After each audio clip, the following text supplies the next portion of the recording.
এইবার আমার জবাবদানের পালা। খুব সুন্দর প্রশ্ন হয়েছে, আসরখানাও খুব সুন্দর। অনেকদিন পর আপনাদের মধ্যে এলাম, দীর্ঘদিনের পরিচয় আপনাদের সাথে। সে মদন কাকা কই?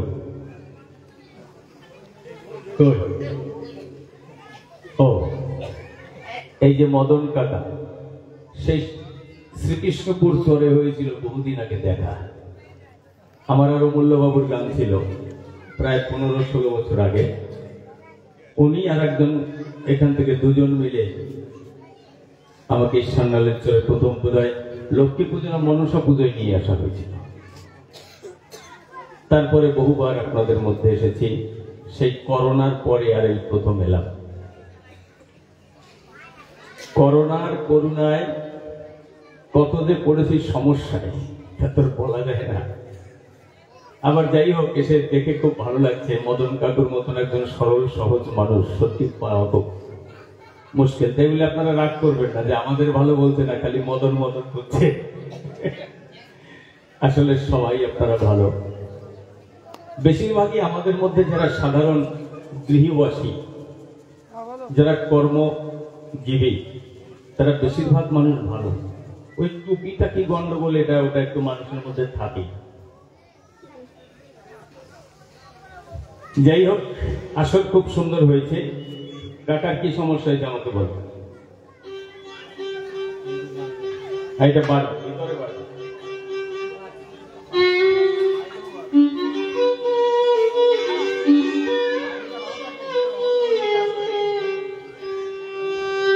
কেন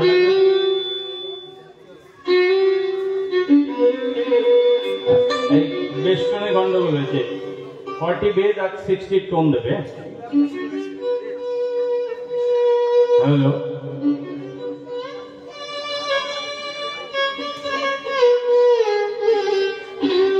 বাহ, এইবার ঠিক আছে। কিন্তু এটা থাকে কেন? থাকে। আর তোমাদের সব ঠিক আছে?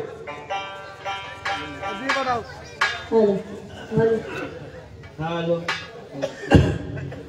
হ্যালো হ্যালো, হ্যাঁ, এই মাস্টার মশাইটা দেখো।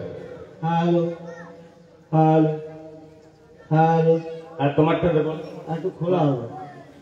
Hello hello hello hello hello, সবাই করে হ্যালো। বোঝা যাচ্ছে কি ভালো? যদি ভালো বোঝা যায় তাহলেই সব ভালো। না, এখন আমারটা ছড়াচ্ছে বেশি। বেসটা একটু 40 হবে। বেস মানে কথাটা বেশি মোটা হয়ে যাচ্ছে, একটু টাইট করো তো। হ্যালো হ্যালো, এই তো এই তো, আগের চাইতে কত ভালো। এরকম থাকে যেন, আর উল্টো পাল্টা যেন না হয়।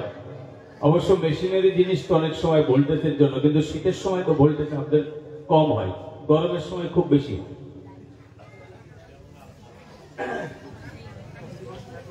আসুন একটা প্রেম ধ্বনি দিয়ে অনুষ্ঠান শুরু করি। জয় জয় শান্তি হরি চাঁদে গুরু চাঁদে গুরু মুক্তাদে উপার চাঁদে প্রেমানন্দে হরি হরি বল হরি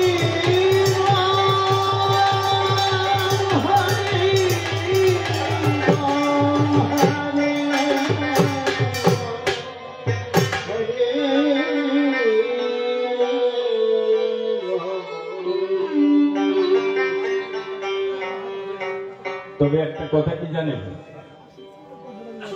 মানুষ যেটাকে বিশ্বাস করে, যেটাকে মানে, যাকে ভালোবাসে, তার মধ্যে থেকে তার মনটাকে বিষিয়ে দেওয়া যায় সহজে। আজকে ধর্মের নামে অধর্ম মানুষের মধ্যে ঢুকিয়ে দেওয়া হচ্ছে, ভালো ভালো কথা বলে মানুষের ক্ষতি করা হচ্ছে,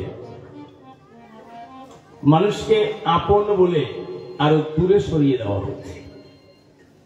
মানুষকে সরাসরি যদি বলা হয় কিছু, তাহলে মানুষ কিন্তু সেটা গ্রহণ করে।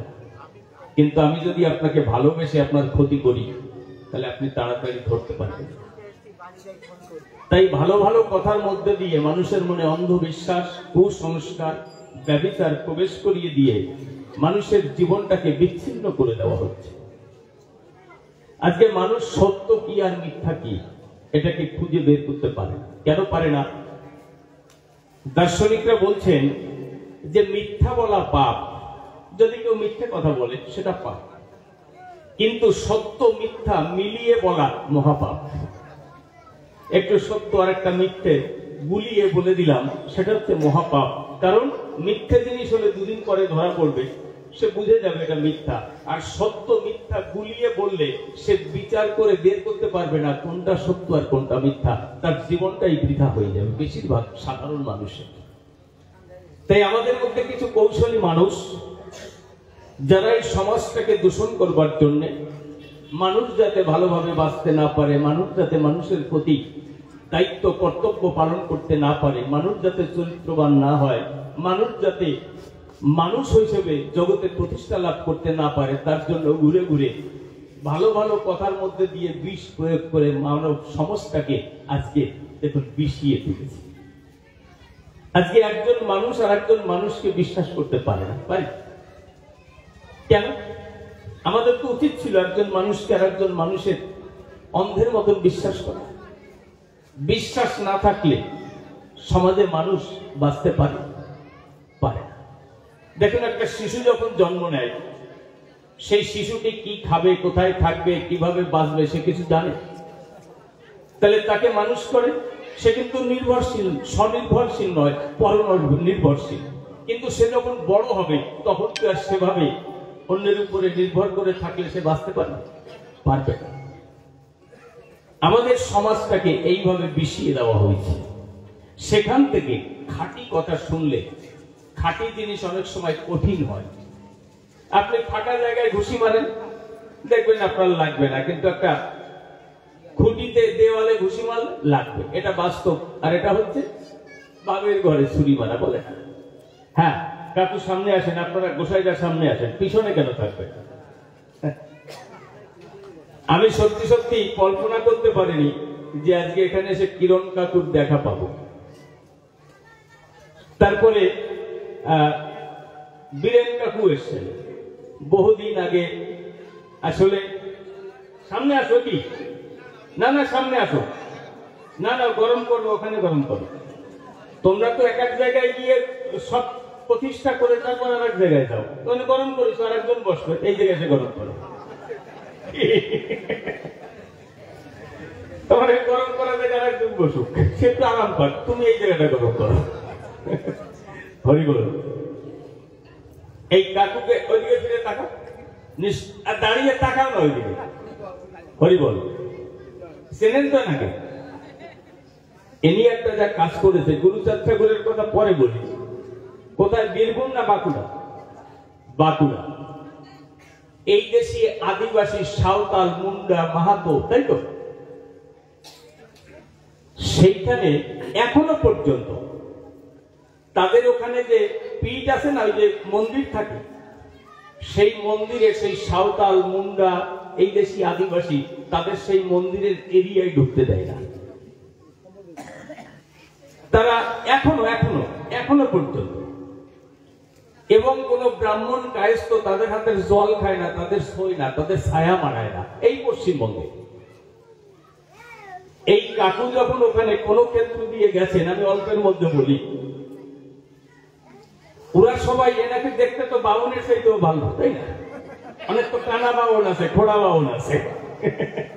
এনার চেহারা দেখলে যদি এক গাছ সুতো গলায় বাঁধে, নরেন্দ্র মোদী এসে প্রণাম করবে, বড় বাউন বলে। সেরকম দেখতে না, এত সুন্দর চেহারা। যখন তাদের ঘরে গেছে, বলছে মা এক গ্লাস জল দাও। বলছে তুমি আমাদের হাতে দিলে খাবে? বলছে সে কি, তোদের হাতে খাবো না কেন? বলছে না, তোমার মতন কোন ভদ্র মানুষ, কোন সাধু এসে তো আমাদের হাতে জল খায় না। বলছে না না, তোদের হাতে জল খাবো, তোরা রান্না করে দিলে তোদের হাতের ভাত খাবো, তোদের ঘরে খাবো। যেই বলেছে, সমস্ত গ্রামকে গ্রাম, হাজার হাজার আদিবাসীরা এসে যখন এনাকে প্রণাম করতে গেছে, এও যখন জড়িয়ে ধরছে, তারা যেন আকাশের চাঁদ হাতে পেয়েছে। কোন পুরোহিতরা তাদের সই না এখনো পর্যন্ত। এই পশ্চিমবঙ্গে, Bharatvarsha digital India, make in India, সারা পৃথিবীতে সবকিছু চলছে, আর এখানকার যারা আদিবাসী ভারতবর্ষকে যারা তৈরি করেছে তাদেরকে এখনো ঘৃণা করে। তাদের পড়ায় স্কুল নেই। বাবাজি বলছে তোরা স্কুলে যাস না, বলছে স্কুলে গিয়ে কি হবে? রাস্তা নেই, রাস্তা বানাতে দেয় না। কেন? রাস্তা বানালে কেউ কেউ এসে বলতে দেয় রাস্তা বানাতে দিস না তোরা, তাহলে পুলিশ ঢুকবে, তোরা যে হারিয়ে খাস মদ খাস তোদের পুলিশে ধরে নিয়ে যাবে। কি বুদ্ধি শোনে। এই বাবু গিয়ে সেখানে প্রথম একটা পাঠশালা করেছে, সেখানে মতুয়া আশ্রম করেছে। সেখান থেকে হাজার হাজার মানুষ এই ঠাকুরনগরের মেলায় এসে যখন এইরকম সাধারণ ভক্তদের সাথে মিশে হরিনাম করেছে, আজকে তারা নতুন জীবন ফিরে পেয়েছে। জয় জয় শান্তি হরিচাঁদ গুরুচাঁদ প্রেমানন্দে হরি হরি। এখনো পর্যন্ত ওনার সাথে যান। আমি সেদিন থেকে ওই কথা শোনার পর একটু আলাদা চোখে কাকুকে দেখি, কারণ আমাদের মধ্যে ভদ্র মানুষের মধ্যে গিয়ে তো ভালো কথা বলার লোক অনেক। এখনো যারা লাঞ্ছিত বঞ্চিত শিক্ষাহীন দীক্ষাহীন সমাজে অপান্তেও, তাদের ঘরে ঘরে গিয়ে এইভাবে সংস্কার করা, এটাই হচ্ছে বাবা হরিচাঁদ গুরুচাঁদ ঠাকুরের আসল ধারা। আর এই হচ্ছে সেই বাবা হরিচাঁদ গুরুচাঁদের চারা, মণি গোসাইয়ের চারা। দুঃখের বিষয় আবার গর্বের বিষয়, আমি এদের বংশের একজন, এই জন্য আমার গর্ব হয়। মণি গোসাই আমার দাদু ছিলেন, আর এই যে দুই কাকু দেখেন এনাদের বড়দা, তিনি আমার গুরু প্রমথ কান্দিলাল মহাশয়। দাদু আমাকেও খুব ভালোবাসতেন। প্রথম দাদুর আশ্রমে মেলা হয়ে গেছে, কাকু এসছেন, আমি আর লিটন সরকার আমার সাথে এখানে এসছেন, আর লিটন সরকার কানগাইতে দুজন দেখা করতে গেছে। লোকজন চলে যাচ্ছে, মনে দাদু ডাকে কোথায় যাস তোরা, কবি গান হবে। কিচ্ছু নেই, দুটো তিনটে মাইক্রোফোন, ঘর দিয়ে একটা নাল বের করলো, সব নিজে নিজে এসে পাখি হয়ে গান হবে। কে গান হবে? কেন? ওই সরকার আছে। কিরণ কাকুকে দেখিয়ে দিলেন। আমি প্রশ্ন করলাম, কিরণ কাকু জবাব দিলেন। অসাধারণ গান হলো, সমস্ত আশ্রমে কোথা থেকে লোকজন চলে গেছিল সব এসে ভর্তি হয়ে গেল, রাত 2-2:30 পর্যন্ত গান হলো। এই হচ্ছে জীবন। তখন আমরা একেবারে ছোট, সে 25 বছর আগের কথা বলছি। তো সেই জায়গা থেকে আজকের কথা তো দূরের কথা, আজকে এই যে আমাদের মধ্যে শিক্ষা দীক্ষা, এগুলো যদি হরিচাঁদ গুরুচাঁদ না করতেন, এখনো আমাদের মানুষ ওই সাঁওতাল মুন্ডাদের মতন থাকতো, এখনো এরা শিক্ষার আলো পেত না। তাহলে কে কত ধন্য করে গেছে আমাদের বুঝতে পারছেন তো? কলির জীব ভিন্ন ধন্য করতে কত এসছে, কিন্তু সাধারণ মানুষের কিছুই হয়নি। তো সেই জায়গায় দাঁড়িয়ে আগে একটা গান গাই, তারপরে আলোচনার মধ্যে প্রবেশ করতে চাই। আপনাদের বাস্তব দেখাই দিলাম যে বর্তমান পরিস্থিতি কি আছে। আর কাকু যদি কোনোদিন বলেন বিস্তারিত বলবেন, আপনারা সেদিন শুনবেন, কারণ এই বড় এক কাহিনী। ওখানে সম্মেলন করতে গিয়ে কত রকমের বাধা, পুলিশ প্রশাসন, কিন্তু সবাই এসে তারপরে ওখানে কাকুর কাছে সবাই আত্মসমর্পণ করে গেছেন। এইটা হচ্ছে ঠাকুরের দয়া। যদি কেউ ন্যায় নীতি সৎ পথে থেকে সাধু কার্য করে, তাহলে তারে কেউ আটকাতে পারে না সংসারে। হরি বল। এইবার গান গাই।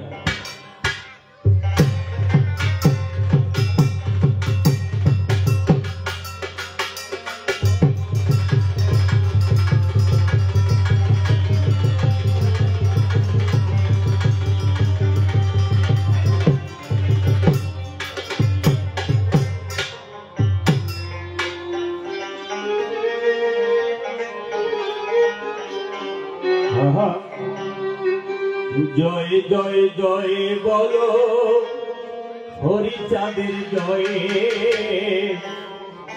জয় জয় জয় বলো গুরুচাঁদের জয়, জয় জয়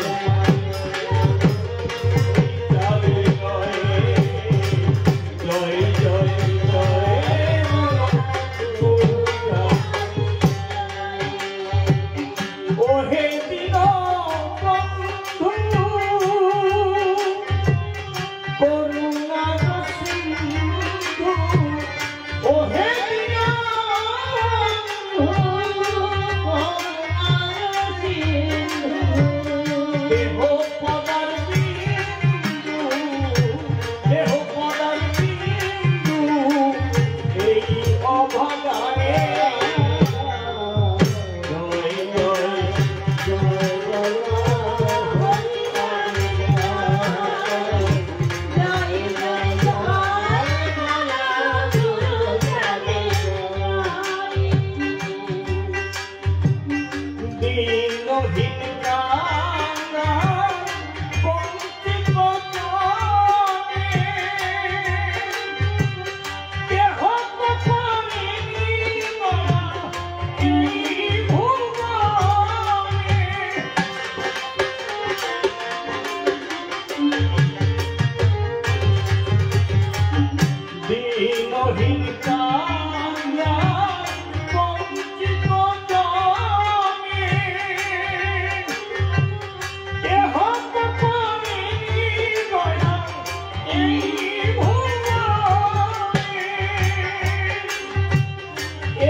কামনা বাসনা শূন্য মতুয়া ভক্ত সবাই পুণ্যকে না দেয় পাপের কোনো মালাই নাই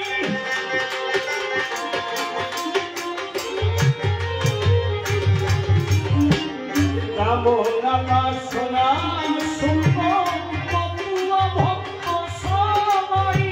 ভক্ত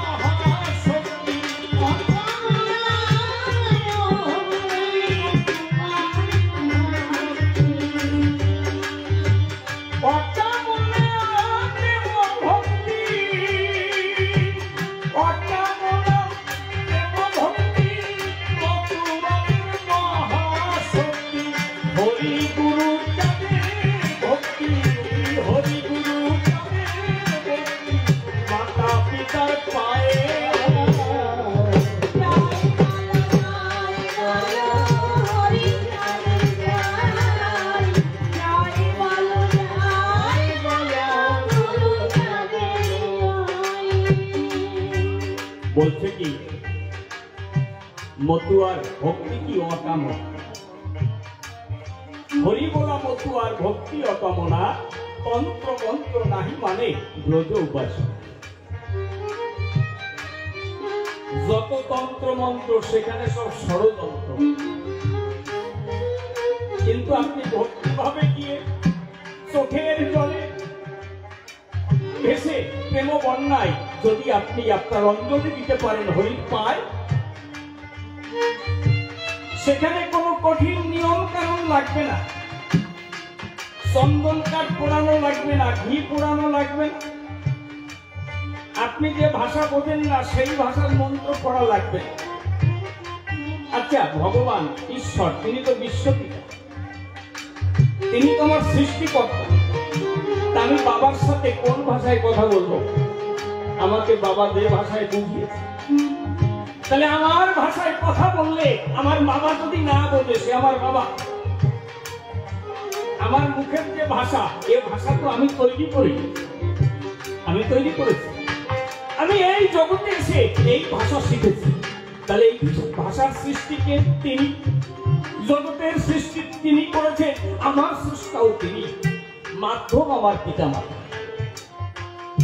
তাহলে আমার ভাষায় ডাকলে আমার ভাষায় কথা বললে তিনি কেন আমার কথা শুনবেন না আচ্ছা বলুন তো আমার ধারে আমি যদি বাবাকে প্রাণ খুলে ডাকি মাকে প্রাণ খুলে ডাকি তাহলে সেখানে মিডলম্যানের কোনো দরকার করে? ধর্মটাকে এত কঠিন করে দিয়েছে, সহজ জিনিসটাকে মানুষ আজকে সহজ ভাবে পালন করতে পারছে, কঠিন বিশাল আকার ধারণ করেছে। তাই মানুষ ভুল পথে গিয়ে, ভুল মতে গিয়ে আজকে মানুষ পথ হারাচ্ছে। তাই তো বঙ্কিমচন্দ্র বলছেন, পথিক তুমি পথ হারিয়েছ। সত্যি সত্যি আমরা পথের সন্ধান জানি না। তাহলে আমাদের ভক্তি কি? অকামনা। আচ্ছা, ভগবানের কাছে কিছু চাওয়া লাগে? আমার জীবনে বাঁচতে গেলে যা যা লাগে পৃথিবীতে আছে না? আছে। ধন দৌলত, অর্থ সম্পদ, আলো বাতাস, শিক্ষা দীক্ষা, মানবতা, মর্যাদা সবই তো আছে। তাহলে আমি কি চাইবো আবার নতুন করে তার কাছে? যাওয়ার কিছু আছে না। কিন্তু আমাদের একদম শিখিয়েছে ভগবানের পুজো দিয়ে তার কাছে চাও কেন? আমাকে যে জন্ম দিয়ে পাঠিয়েছে, আমি কি তাকে বলেছিলাম আমাকে জন্ম দিয়ে পাঠাও? আমার তাই সে বোধ ছিল? তাহলে আমাকে তিনি যখন মানুষ করে পাঠিয়েছে, তাহলে আমার আহার্য, আমার ব্যবহার্য, আমার যত কার্য সব জগতে আমার আশার আগে সৃষ্টি করে রেখেছে। তাহলে আমার তো তার কাছে কিছু চাওয়া লাগে না। কি লাগে না? আমি সঠিক করে এত কিছু পেলাম, যে করুণা করে এত কিছু দিলেন ধরে, একদিন কি তার চরণে স্মরণ দিলাম? সেই সততা, সেই মনুষ্যত্ব, সেই প্রেম, সেই ভক্তি আমার ভিতরে উদয় হয়েছে। তো আমার তো কামনা থাকবে এটা, আমার তো আকাঙ্ক্ষা থাকবে এটা। তা না, আমরা কামনা করি ভগবান সুখে রাখুক। আরে সে তো আমার সুখের সব ব্যবস্থা করেই পাঠিয়েছে, এটা তো বলা লাগে না। কিন্তু একদল মানুষ তাদের স্বার্থের জন্য এই মানুষকে ভুল পথে পরিচালিত করতে গিয়ে বলছে, ধন চাও, মান চাও, সবকিছু চাও, ভগবানের কাছে চাইলে পাওয়া যায়। আরে চাওয়া লাগে না, এমনি পাওয়া যায়। কিন্তু কি বলো, সবার কাছে কিছু মানুষ আমাদের এই পাওয়া জিনিস হরণ করে নিয়ে যাচ্ছে সুকুশলে। এটাই হচ্ছে বিষয়। তাই বলছে,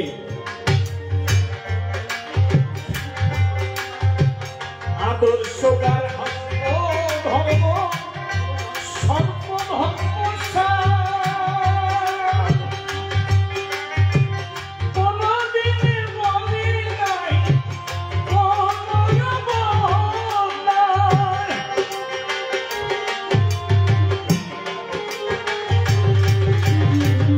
আদর্শগার হস্ত ধর্ম সর্বধর্ম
ভয় কিনে আর ঘর তুফানে,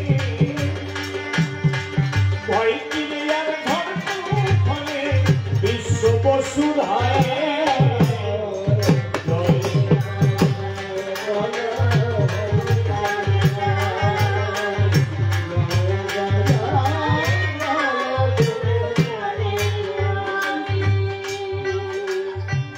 বিশ্বমানব প্রেম মতুয়া ধর্ম দর্শন,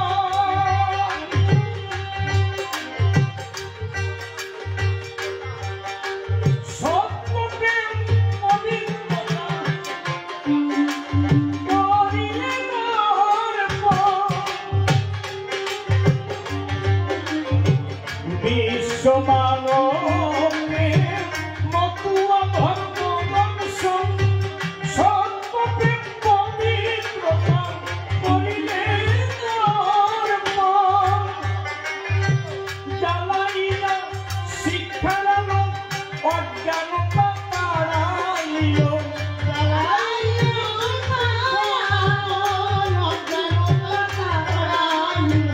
জ্বালাইয়া শিক্ষার আলো, জ্বালাইয়া শিক্ষার আলো অজ্ঞানতা তাড়াইল। আনন্দেরই সন্তান পেল, আনন্দেরই সন্তান পেল, উত্তমের নাই ভয়।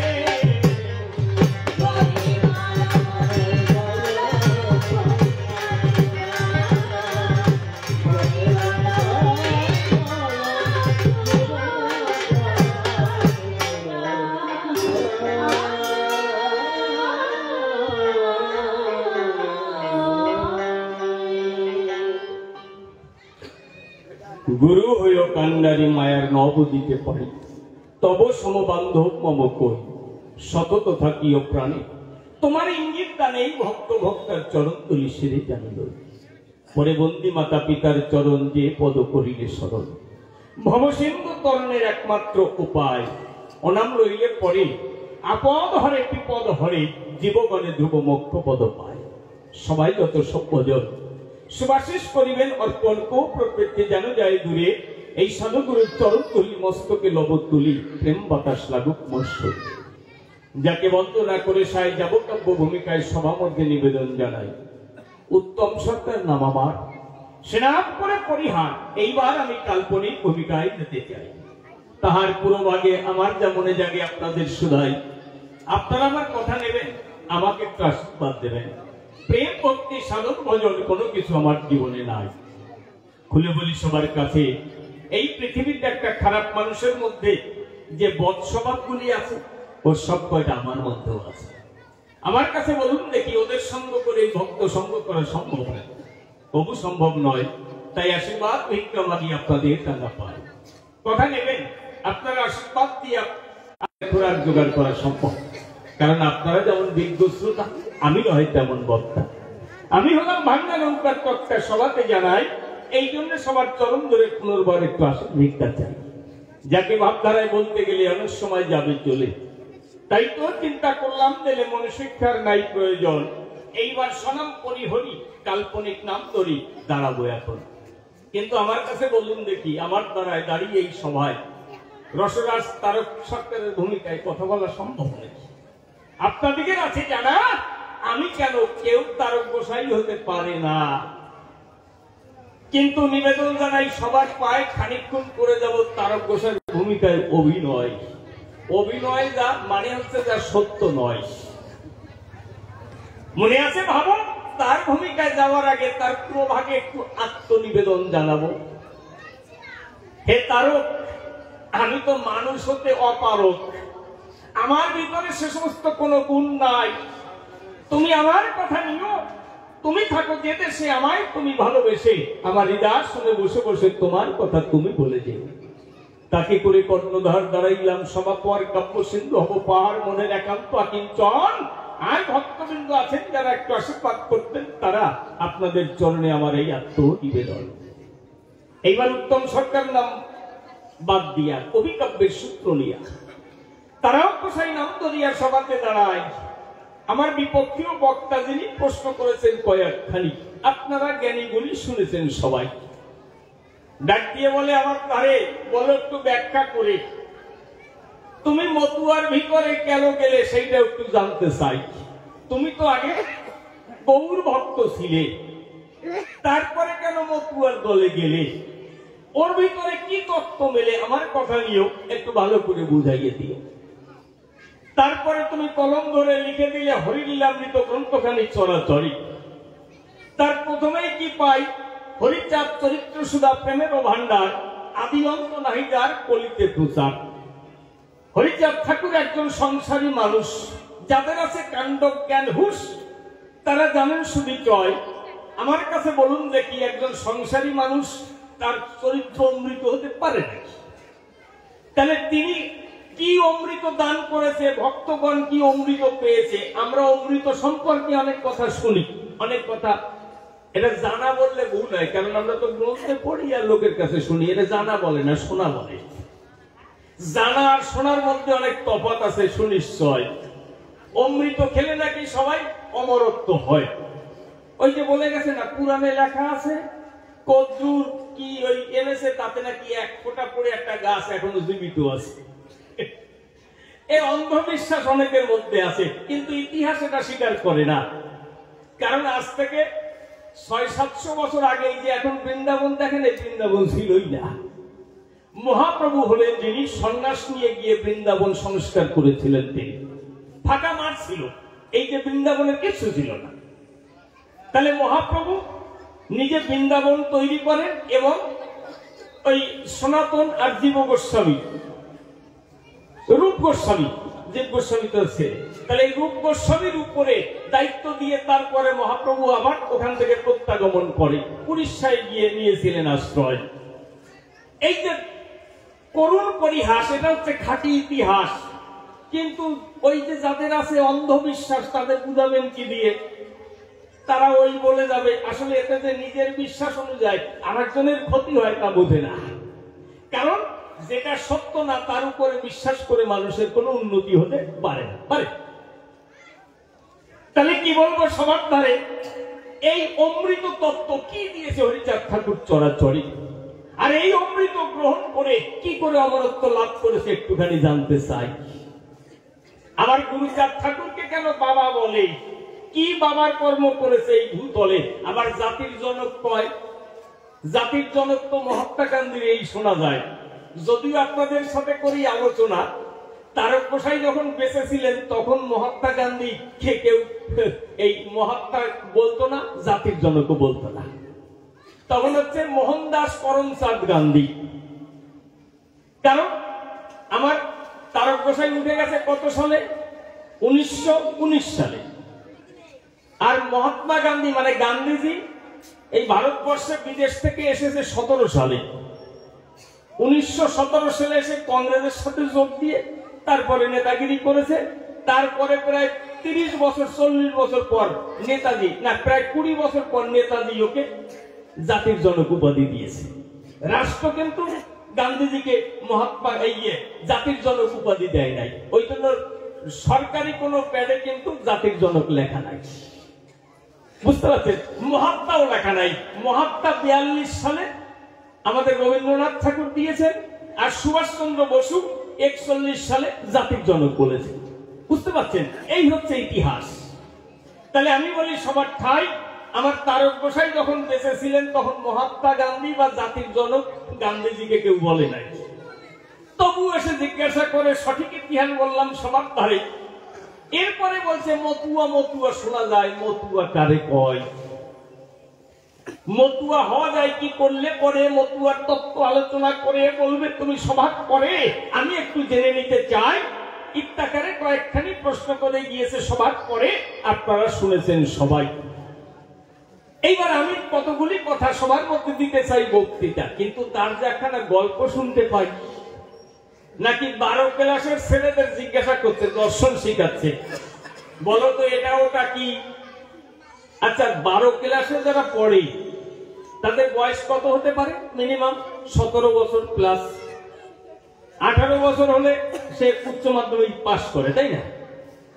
তার 17 বছরের একটা বাচ্চা বলে যে আমার মাস্টার মশাইয়ের ভূমিকা ওই জায়গায়, ও তো বাচ্চা ছেলেরা কয়, আর নইলে ওর মতন যদি লবদ হয় মানে বলদ হয় তারা ওই সমস্ত কয়।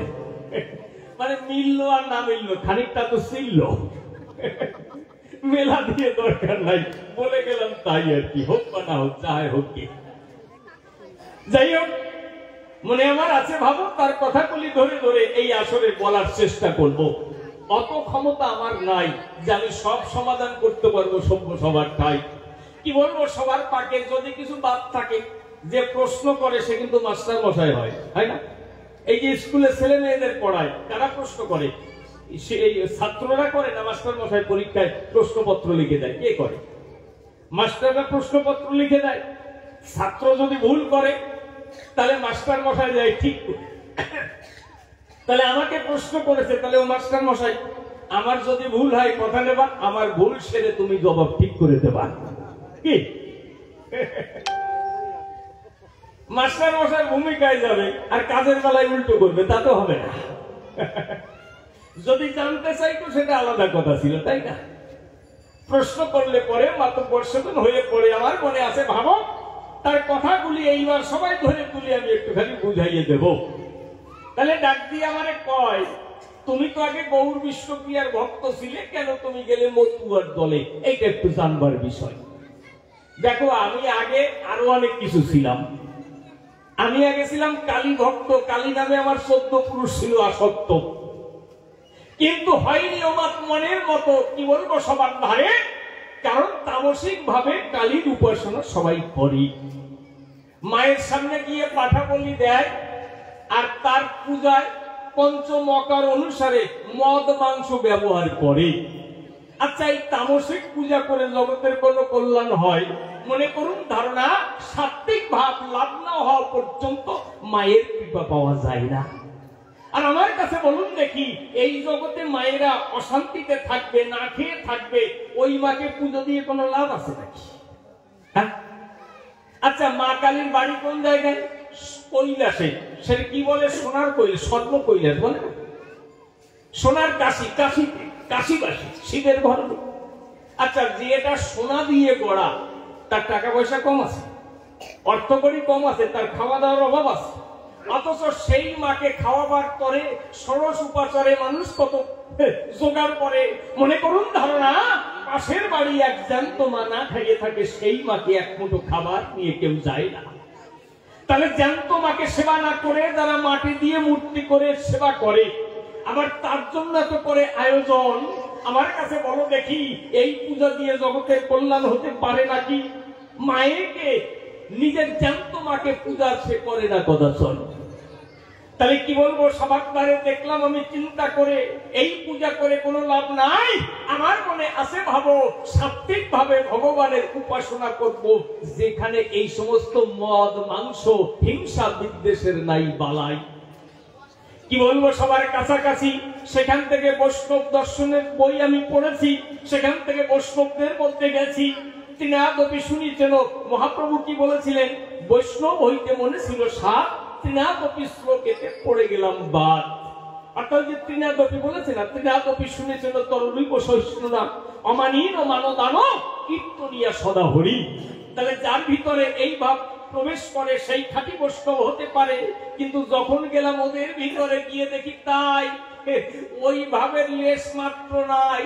কি বলবো, সবার কাছে বৈষ্ণবের মধ্যে 350 উপরে বিভাগ আছে। মনে করুন, ধারণা পরে একই রাধা কৃষ্ণের উপাসনা, একই গৌর নিতাইয়ের উপাসনা, কিন্তু কারোর দ্বারে কেউ বসে না, কারোর হাতের কেউ খায় না, কারোর দ্বারে কেউ যায় না, কারোর সাথে কেউ কোনো কথাই বলে না। কত রকমের ভাগ করে, কেউ সংসার করে, কেউ যায় সংসার ছেড়ে, কেউ ডাক দিয়ে কয় এ সংসার অসার, এই সংসারে থেকে গোবিন্দ পাওয়া যাবে না মহাশয়।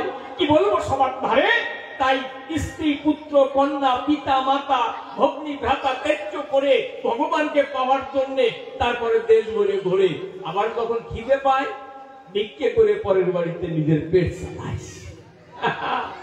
তাহলে আমার কাছে বলুন দেখি, এই মা বাবা সমস্ত সংসার পৃথিবীকে অস্বীকার করে ভগবানকে ভালোবাসা যায় নাকি? হ্যাঁ, যায়। তাহলে বিশ্বপিতা তিনি যদি হয়, তিনি কি বলছে গীতার পাতায়, কি বলবো তোমার কাছাকাছি, আমি সবার মধ্যে সমানভাবে আসি। তাহলে সে ভগবান কি এর মধ্যে নাই? ওর মধ্যে নাই, সবার মধ্যে নাই। তাহলে সবার ভিতরে সে যদি বিরাজ করে, সেই মানুষকে ঘৃণা করে, বন্ধন মনে করে যদি সংসার ছেড়ে যায়, তাতে কি কৃষ্ণ পাওয়া যায়? আমি পড়ে গেলাম সমস্যায়, মনে করি ভাবনা, এইভাবে মানুষকে ছোট ভেবে তো হতে পারে না। আবার বলে যে অদীক্ষিত হলে তার হাতের জল কুকুরের প্রস্রাবের সমান, ওটা খাওয়া যায় না। কি বলবো সবার ঠাই? তাহলে আমি কি দেখতে পাই ওখানে প্রেমের নামে হিংসা বিদ্বেষ আছে সর্বদাই। কি বলবো সবার ধারে এইভাবে ঘুরে ঘুরে মৃত্যুঞ্জয় গোসাই শঙ্খ ধরে হরিচাঁদ ঠাকুরের পাশে যাওয়ার পরে দেখলাম এমন মানুষ আর এই জগতে নাই। মনে করুন ধারণা, যেখানে কোনো জাতা জাতি সম্প্রদায় ভেদ কোনো কিছু মানে না। কি বলবো সবার বলে জয় হরি বল, হরি বলে বাঁচিয়া সবার বুকে চোখের জলে একে অপরকে আলিঙ্গন দেয়। তাহলে যদি সবাইকে আলিঙ্গন দিতে পারে, যদি তার ভিতরে ভেদভাব থাকে কোন প্রকারে, তাহলে সে কি দিতে পারে? মনে করুন ধারণা, সবকিছু দিয়ে ছাড়ি মুখে বলে হরি হরি, তবেই প্রেম আলিঙ্গন দিতে পারি, এছাড়া সম্ভব না। ওড়াকান্দি যখন যাই, গিয়ে তখন দেখতে পাই হাজার হাজার ভক্ত আসে, একে অপরের যায় পাশে। কে বৈষ্ণব, কে অবৈষ্ণব, কে হিন্দু, কে মুসলমান, কে ক্ষত্রিয়, কে নমশূদ্র, কে বা উচ্চ, কে বা ক্ষুদ্র, এই সমস্ত কোনো বালাই নাই। শুধু তারা ডঙ্কা বাজায়, হরিনাম করে, আর সবাইকে সবাই জড়িয়ে ধরে প্রেম ভাবে কান্না করে, হরি হরি বলে প্রেমানন্দে ভেসে যায়। যখন আমি ওইটা দেখতে পেয়েছি, সেখানে বসে ওটা বুঝতে পেরেছি, এইটাই হচ্ছে সঠিক প্রেমের বাজার। মনে করুন ধারণা, যেখানে কোনো হিংসা বিদ্বেষ মেলে না। এই জন্য দেখবেন মতুয়াদের মধ্যে ব্রাহ্মণ মতুয়া, ক্ষত্রিয় মতুয়া, মুসলমান মতুয়া, খ্রিস্টান মতুয়া, এ সমস্ত না। যে মতুয়া হয় সবাই মতুয়া, একই মতুয়া আছে। কিন্তু বৈষ্ণবদের মধ্যে ব্রাহ্মণ বৈষ্ণব আছে না? আগেকার দিনে বৈষ্ণবদের ভিতরে যারা ব্রাহ্মণ, তারা ছাড়া কেউ দীক্ষা দিতে পারতো না।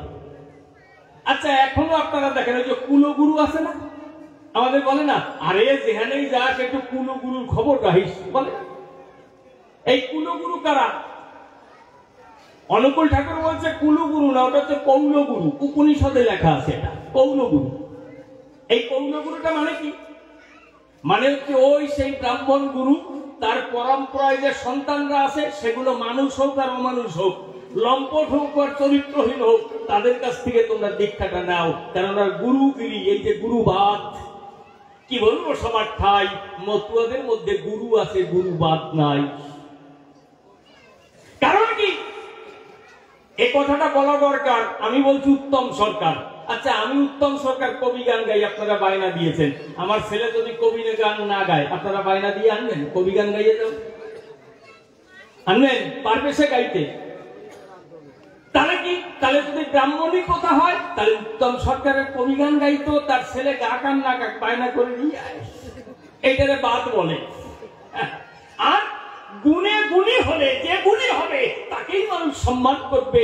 মনে করুন ধারণা, তার বাবা কি ছিল তাই থেকে তাকে প্রণাম করবে না। এটা হচ্ছে মতুয়াদের সাধনা। অর্থাৎ বাবা যদি ভালো হয় আর ছেলে যদি সারে খারে যায়, কি বলবো সবার ঠাই, ওই ছেলেকে আমরা কেউ মান্যতা করি না রে ভাই। গুণে গুণী হলে পরে তাকে জগতে মান্যতা করে, আর অগুণী হলে তাকে প্রত্যাখ্যান করে, মিথ্যে কথা নয়। তাই মতুয়া দর্শনের ভিতরে দেখুন একটু বিরাজ করে, তার ভিতরে কোন কুসংস্কার, ব্যভিচার, অন্ধ সংস্কার এর নাই পালাই। হরিচাঁদ ঠাকুর হলেন যিনি মাত্র মানুষ হওয়ার তিনটি কথা বললেন। তিনি দাঁড়ায় বলি সবার সঙ্গ মানুষ হওয়ার তিনটি অঙ্গ কি? সত্য, প্রেম, পবিত্রতা, মেনে চলবে তিনটি কথা। ঠাকুরের যে এই মহান বারতা, কি বলবো সবার ধারে, একমাত্র সত্যকে অবলম্বন করলে পরে সে খাঁটি একজন মানুষ হতে পারে। আসে তাহলে খাঁটি কি? এই জন্য দেখবেন যে মতুয়ার ভিতরে এই যে দ্বাদশ অজ্ঞা আছে না, ঠাকুর দ্বাদশজ্ঞা দিয়েছেন ধরে। ওর প্রথম বাণী কি? সদা সত্য কথা কহিবে। তারপরে কি? পর স্ত্রীকে মাতৃজ্ঞান করিবে, পিতামাতাকে ভক্তি করো। তাহলে এই যে সদা সত্য কথা কহিবে, তাহলে এখানে এসে কি পেলাম? কি বলবো সবার কাছে? খেলারাম বলে একজন ভক্ত হরিচাঁদ ঠাকুরের কাছে গেছে, গিয়ে বলছেন, বাবা কথা নাও, আমার একটু মন্ত্র, বাক্য সিদ্ধির মন্ত্র দাও। হরি ঠাকুর করে বর্ণনা, আরে খেলারাম, ওই মন্ত্রতন্ত্র দিয়ে কোনোদিন বাক্য সিদ্ধি হওয়া যায় না।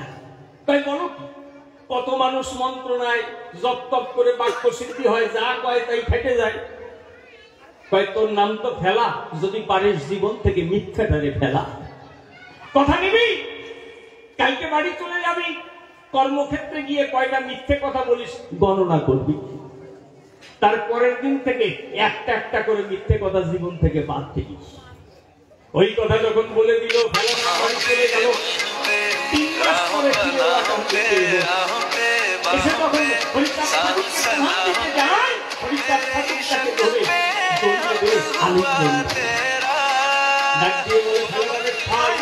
তোর জীবনটা তোর সত্য পরিণত হয়েছে, তোর জীবনে তার মিথ্যা নাই, তুই আমার কথা নিস, মনে রাখিস, আজ থেকে তুই হয়ে গেছিস, বাক্য সূত্র হয়ে গেছিস।